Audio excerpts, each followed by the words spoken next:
Salut les amis, on va faire une petite vidéo pour essayer de trouver un peu comment attaquer un dragon.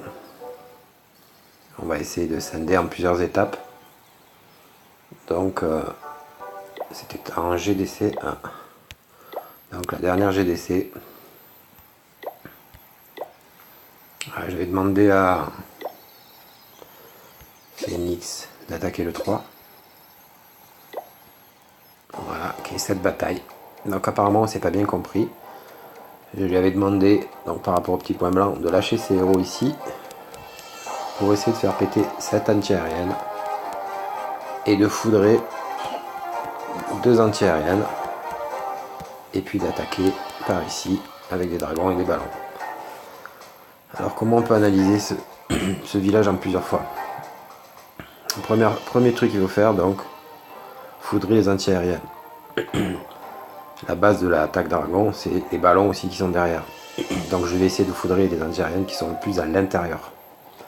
C'est-à-dire moi visuellement, je vois celle-là à foudrer et celle-là à foudrer.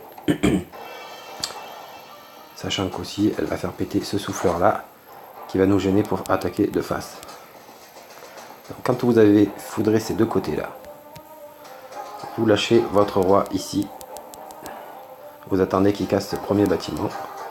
Et vous lâchez la reine et le grand gardien à côté pour essayer de les faire rentrer ici pour faire péter justement cette anti-aérienne, ce truc là, ce truc là, ce truc là et ce truc là. Ça peut failer, on peut se tromper, mais ce qui nous sauve en fait, c'est que c'est les deux anti-aériennes qui sont le plus proches du bord. Donc après je lui avais demandé donc de lâcher ses héros de ce côté pour qu'il puisse casser cette anti-aérienne. Et une fois que cette anti-aérienne est cassée, de lâcher quelques dragons, une flopée de ballons, d'attendre un peu, de lâcher ces deux autres dragons et une flopée de ballons. Les ballons, ils sont là pour quoi? Ils sont là pour faire péter les anti-aériennes, donc si possible, on les lâche pas là, on les lâche pas là, on les lâche face aux anti-aériennes, on les lâche pas tous. On peut en lâcher quelques-uns, par exemple 4. Regardez comment ça se déplace. Et en relâcher une flopée. Et remettre les deux dragons pour que les deux dragons rentrent au milieu. 2 dragons, 3 dragons. Pas plus. Pour moi ça suffit. Le problème c'est que ça s'est mal passé. Hop. Déjà il foudre la mauvaise anti-aérienne. Puisque j'avais demandé d'essayer de la faire péter avec les héros. C'était pas celle-là qu'il fallait faire. Qu'il fallait péter avec les sorts de foudre. Donc ça c'est la première erreur. Sur une attaque comme ça, il faut foudrer ce qui est le plus à l'intérieur possible. Donc voilà, je vous le redis encore une fois, c'était ces deux qu'il fallait foudrer. Alors la première, j'ai pas compris. Bon, il a des sorts de foudre de niveau 5, c'est un peu juste.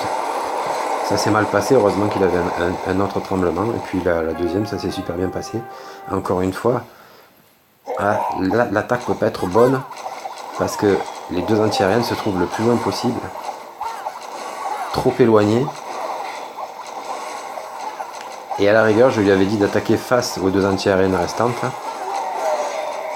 Voilà, là, il a mal mis ses héros, donc du coup, la reine était trop éloignée et était partie à droite. Voilà, il attaque comme ça, voilà. Il lâche une première flopée de ballon. Et ce qui est dommage, c'est qu'il aurait dû relâcher des ballons de ce côté. Et 4 dragons, il aurait dû les mettre aussi. Et son château de clan plein de ballons. Je sais pas pourquoi, je crois qu'il va le balancer ici à droite. C'est bien dommage, voilà. Parce que les ballons sont faits pour faire péter les anti-aériens. Donc c'est pas grave s'il y en a de trop des ballons. Il aurait dû les mettre de ce côté. Ça c'est son attaque à lui. Logiquement ça aurait pas dû se passer comme ça. Logiquement il aurait dû faire péter celle-là et celle-là. Et attaquer de ce côté-là, ce qui aurait été beaucoup plus facile parce qu'il y avait moins à rentrer en termes de... Bon, ça après c'est mon avis. Et je pensais qu'avec ces troupes-là, et avec 10 dragons, il y arrivait tranquillement. Puisque moi je pars avec 9 dragons. Et souvent j'arrive à perfect. Et sachant en plus que lui, il a un sort en plus. Ou 2 petits sorts noirs en plus. Donc voilà, donc l'analyse qu'on va faire. Qu'est-ce qu'on fait comme analyse? Hop, je vois un village, j'attaque un dragon, qu'est-ce que je fais péter? À la rigueur, je fais péter celles qui sont le plus loin dans le village. Je recommence, c'est 2. Voilà. Voilà ce que je vais foudrer. Qu'est-ce que je regarde? La position des souffleurs. Ça m'intéresse parce que ce souffleur-là va me gêner si j'attaque de ce côté. Qu'est-ce que je regarde encore? Est-ce qu'il y en a une qui est accessible avec mes héros? Oui, celle-là est accessible avec mes héros. Qu'est-ce que je fais? Je balance mon roi ici, pour qu'il essaye de me faire péter là et là. S'il part pas là, et qu'il part là, mon roi, de suite je mets la reine derrière à côté de lui, pour qu'elle puisse rentrer ici, et à la rigueur mon grand gardien de ce côté-là, pour qu'il casse encore des bâtiments. J'essaie de faire rentrer mes héros. Si ça rentre pas, tant pis, je lance mon attaque. Dragon, un ici, un là. Je les laisse partir en dedans pour qu'ils nettoient de ce côté, de ce côté. Tant pis s'ils meurent, je m'en occupe pas. Et après, toute ma flopée de dragons. Je lance ma flopée de dragons. Je les laisse avancer. Je lance 4 ou 5 ballons. Je les laisse avancer. Je lance grouper mes 4 derniers dragons. Et mon château de clan, plus quelques ballons à côté. Et logiquement, ça aurait dû rentrer. Après, encore une fois, c'est super aléatoire. Ça varie selon les positions des bombes, le château de clan adverse, comment on va attirer, comment il va être soufflé. Mais par rapport aux troupes que tu as, Phoenix, logiquement, tu es largement au-dessus. Après, il y a d'autres compos qui pourraient entrer. Hein. On va pas parler des compos boulistes ou des compos mineurs. Mais voilà, ça aurait dû passer simplement une analyse différente. Ah, il me semblait bien que je t'avais dit d'attaquer côté archer. Mais ton attaque servait à faire péter cette anti-aérienne là, et là on s'est pas compris. Donc ça sert à rien d'envoyer ton roi et ta reine si de notre côté tu les protèges pas avec des dragons. Voilà, j'espère que ça a fait avancer le schmilblick. Et après bon, c'est facile de dire ouais, on aurait dû faire comme ci, on aurait dû faire comme ça. Et je fais pas cette vidéo pour dire t'aurais dû faire comme ça. J'essaye de trouver un moyen de faire progresser et que tes attaques soient beaucoup plus clean. Voilà. Et si je peux mettre ma petite graine et te faire progresser, ben je serai content. Tu fais partie du clan. Et quand tu gagnes, ben ça me fait plaisir. C'est comme si c'est moi qui gagnais. Et quand tu perds, ben ça me fait moins plaisir. C'est un peu comme si c'est moi qui perdais aussi. Voilà. Bon, j'espère que cette vidéo était claire. Que vous avez compris quelque chose à ce que j'ai dit. Et voilà. Je vais peut-être vous montrer une autre vidéo, vu que maintenant je peux vachement filmer. Je vais vous montrer la vidéo de Totor, qui a fait ce que... Alors je sais plus où c'est qu'il a attaqué.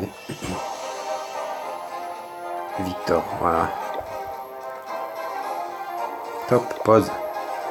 Alors je dis toujours, faites attention, quand vous foudrez, de pas laisser une anti-aérienne trop éloignée. Parce que selon quand vous attaquez, il y a des bâtiments super costauds. Là c'est les cuves et la GV qui sont super longs à casser. Et pendant que si vous attaquez de ce côté là, au cul du souffleur, ben pendant que vous cassez tout ça, elle se régale. Donc quand vous pétez une anti-aérienne, essayez d'être face à face aux deux, avec vos ballons et tout. Donc c'est vrai que si vous pétez par exemple celle-là, eh ben celle-là elle est séparée. Si vous pétez celle-là elle est séparée. Par contre si vous pétez celle-là et que vous attaquez ici, eh ben, vous avez deux anti-aériennes face à face. Si vous analysez bien le village, de ce côté-là, la première défense ici est séparée par une cuve. Ça veut dire que si vous lâchez vos ballons là, ils vont pas partir ici. Quand ils ont fait péter tout ça, ils peuvent partir de ce côté, mais une fois qu'ils ont fait péter la tour d'archer, il y a ça qui... Vous allez obligatoirement aller sur cette truc là. Donc comme vous avez énormément de défense ici, vous pouvez vous dire je lâche des gros ballons ici, c'est-à-dire mon château de clan ici. Quand je lâche d'abord mes dragons, quand mes dragons se font tirer par anti-aérienne, je lâche le château de clan ici. Et toujours avoir 3-4 ballons. Donc vous lâchez d'abord vos gros ballons, vous attendez, vous faites avancer vos dragons, ils vont se faire un peu tirer ici. Quand les gros ballons vont avancer ici, vous balancez vos ballons ici, ils vont aller sûrement là, mais quand ils seront ici, ils risquent de partir de ce côté. Ou alors vous balancez, vous avez peur de rien, vous balancez vos ballons ici, et c'est peut-être eux qui vont se faire flasher, et vos dragons vont avancer sur l'anti-aérienne. Après, bien souvent ça passe, quand on décale des anti-aériennes, mais vos dragons souffrent. Il faut essayer d'éviter de les faire souffrir et aller direct là où on veut aller, c'est-à-dire faire péter les anti-aériennes. C'est la base de l'attaque aérienne, c'est enlever d'abord ce qui gêne en termes d'aérien. Donc on regarde la vidéo, on va l'accélérer. Voilà, il fait péter. À mon avis, pas la bonne. Conclusion, vous allez avoir tout ça à faire péter. Des bâtiments super longs à casser. 1, 2, 3, 4, 5. Et là, pendant ce temps que vous faites péter ça, elles vont se régaler.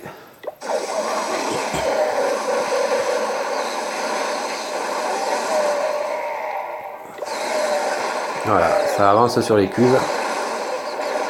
Le château de clan qui est très dur aussi à faire péter, les cuves très dures. Voilà. Alors il a la chance d'en faire péter une. Et les deux dragons qui font le tour, donc ils vont pas forcément sur les anti-aériennes.